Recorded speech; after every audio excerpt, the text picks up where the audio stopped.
Hey,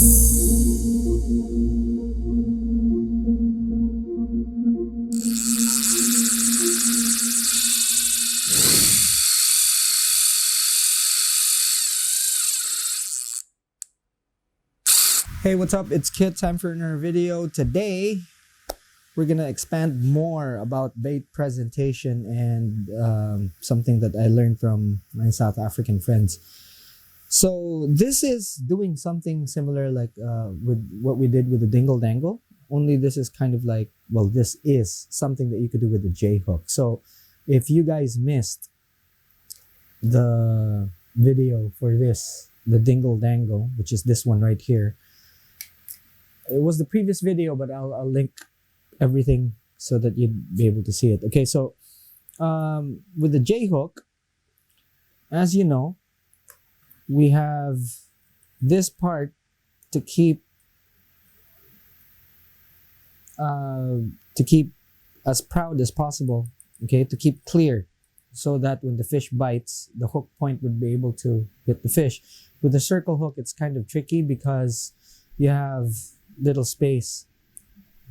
Okay, some circle hooks actually have even shorter shanks, so it's very difficult. That's why you have to use a dangle to actually present better.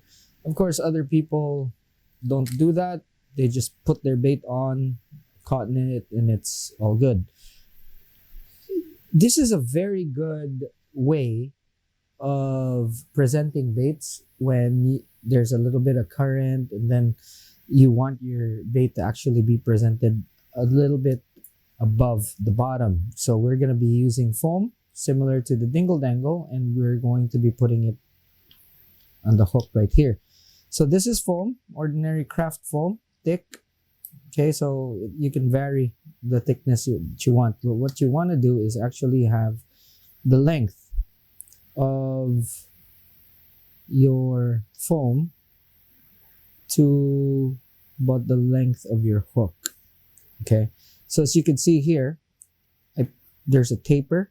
Okay, what I want to do is actually make sort of like a coffin shape. Okay, so make sure the front is square. This is how I do it. There are other variations, of course, and it really depends on you and how you want your bait to be presented, how it's shown. But for this actually gives it a bit of float, and it's really off the bottom, especially when you're using just squid, all that. So a little bit of a taper here.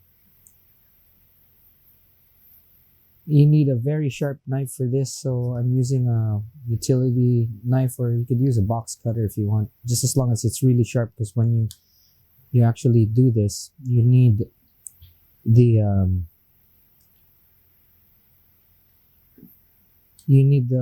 knife to be really sharp so the cuts are clean. So you saw what I did there. I pressed the hook to the position where I know I'm gonna want it in. Okay, just like that. And then I cut a slit. Other people actually just tie this on. Since I'm really not too keen on doing things while I'm in the water, I like doing it way ahead of time. So I do a few hook lengths like this at home, and just tie them on when I'm in the water. So I super glue this. Okay, I just put some glue there.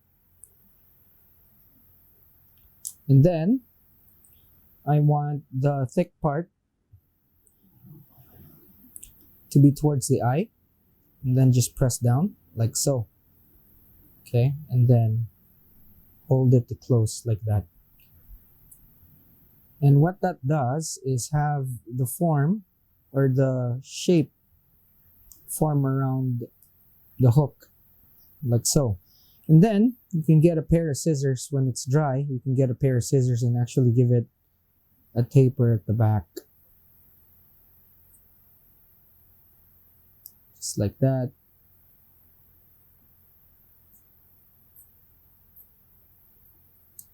So we're cutting it, and then I want to take off a little bit here. So just like that.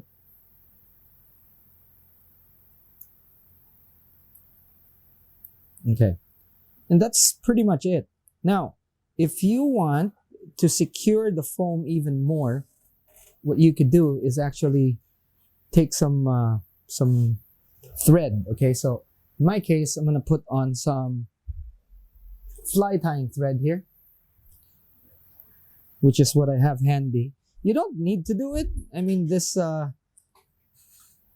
whole super glue thing can actually hold it and keep it in place. But for me, I just want the security of a little bit of reinforcement. So I'm gonna tie on a bit of the thread. You could use sewing thread, really. It's just that this is what I have lying around and I need to finish this row. Okay, so if you want to do this, the critical part is near the eye, so it doesn't pull, like so. Okay. And then towards the hook bend, just like that, because that's pretty much the critical part. This is where it actually gets busted up a lot, so just to give it a bit of security. At this point, okay, I will secure it with a few half hitches, and then I'll glue that up as well, just to give it a bit of reinforcement.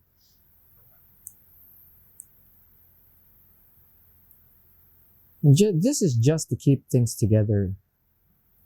There's been several times where it just falls apart on me. You could also use your bait elastic on this if you want. Okay. Now, if you do it like that, okay, and then you wrap your bait, like take for example, you have squid, you have shrimp, wrap it around the foam, you end up with a bulkier bait, and you don't have to use as much bait to bulk things up. So put some glue there on the wraps just to secure it. I only glue the bindings near the head and the back, since I believe that's the most critical bit. It's usually the ones that come out or get off first. So just like that. You can probably do a better job doing this than me. You can make it cleaner and all. Okay, so as with the last time, if you have some bits, you could just run a lighter. If you want the sides to get rounded off, that's it. But that's pretty much it. Okay, so what you do is you wrap your bait around this, and then you use your elastic cotton to tie the bait up. You could put tentacles to make it look like a squid.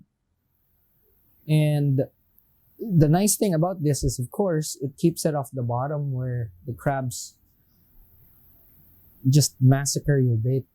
It's very easy. It's quite smart. I mean, it really is quite a smart way. You could use fish, crabs, shrimp.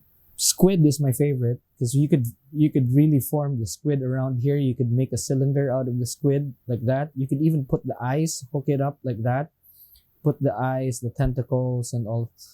I'll show you how I bait this up once I go fishing and use all these things. But yeah, it's as simple as that. You put it on a long leader. Just make sure that you don't crowd this part, because remember, again, if you're using a bait clip, you still want the bait clip to be able to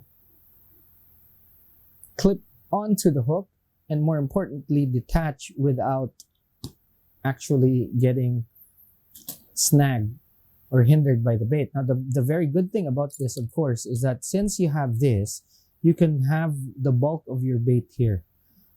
And what that does also is it makes your hook ride up. And the soft part of the fish's mouth, of course, is on top. So when it grabs it, the hook's there. That's very, very important. So yeah, very, very clever idea. I love it. I've been using it for years, really, and I've enjoyed it so much. It has caught me quite a few fish, even saltwater catfish here.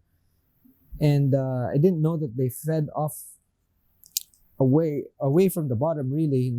I thought they were feeding on the bottom, but no, they actually also feed off the bottom. So it's a very good way of presenting your bait. Now, if you're not into this sort of thing, that's fine, but at least it's a very good arrow to have in your quiver. Okay, now let me give you a close-up on how this thing looks so that you can just see exactly how it's tied. So just like that. Very, very simple. Okay, just like that. Again, I put the slit, others don't. I like my hook inside a little bit. It gets more protected. I at one point I've even epoxied this, you know. So like, take for example, I have 5-minute epoxy. I would epoxy that, or you know, if you want, you can actually put a lot more super glue there, just so it doesn't really come undone. Because you don't want, especially if you're the type of person that don't want to rig this while you're in the field, that's a very good way to actually just keep the foam on the hook. Okay, since we're here, we have accelerant. Let's just accelerate this like so. So yeah, as you can see there, that thing is not going away anytime, anywhere. Very solid. Okay. I'd wash this because of the chemicals and stuff.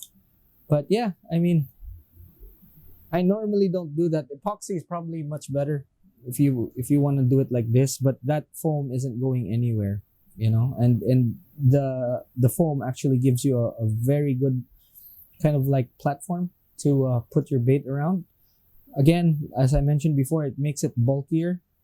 So even if you put just a tiny bit of bait, and because also you're wrapping bait cotton or bait elastic on your bait, it prohibits or the smaller ones to actually pick off the bait. That's one. And two, it makes your bait last longer.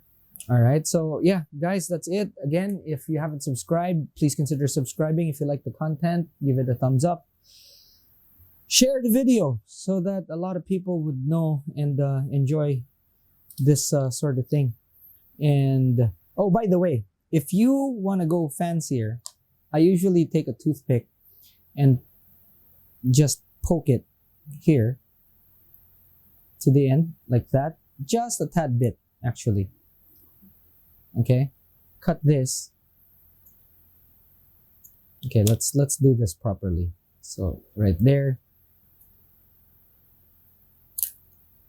Okay, just a small bit. And what that does, this is something that I just do on my own. What that does is actually give your bait a bit more foothold. You know, when you put your bait on, you have this to actually tie on in excess. Some people don't do it. I just like it because it's actually kind of very convenient, especially since I'm not too good at wrapping baits.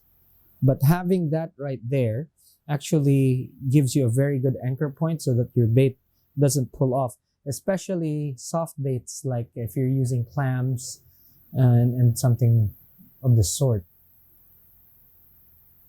Okay, so just like that. Very, very simple. Again, something not original.